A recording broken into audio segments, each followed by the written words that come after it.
Mangwanani Anomury eZimbabwe, pane ka small teaching from Apostle T.F. Chiwenga. I know sometimes you agree with him, sometimes you disagree, but pane mashoko avakataura andoda kuti mashoma, but ngatinzwei and then have a conversation about your thoughts regarding those words. Let us hear him speaking. A woman who can say, I got pregnant by mistake. There's nothing like that. It's idiocy, it's foolishness. So hanza kuna chinonzi ndakabata nhumbu by mistake. It's idiocy, it's foolishness. I do not know, guys, if you agree, but ladies and gentlemen, what do you really think? Is it something which can be said ndakabata nhumbu by mistake or not? Andizive munochitora sei. Ngatinzwe full conversation. And until we tell our daughters these truths, they are going to continue to hate themselves and then blame men for destroying their own future. When it comes to pregnancy, the woman is a seller in a shop, the man is a customer.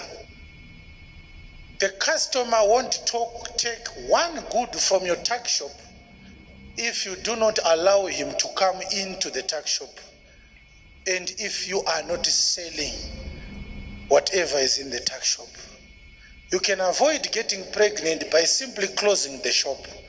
And sikutengesa mazwana.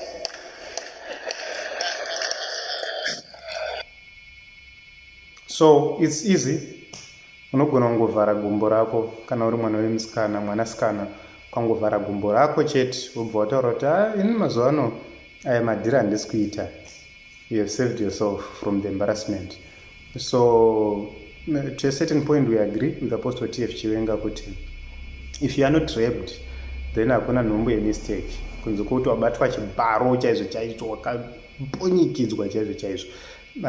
Apart from that, or maybe waipiwa madrugs, apart from those circumstances, hapana nhumbu yemistake, because sex is a reproductive activity inoitwa for reproduction. Hakuna munhu anoenda kumunda nembeu kunodyara achingonodyarira mahara.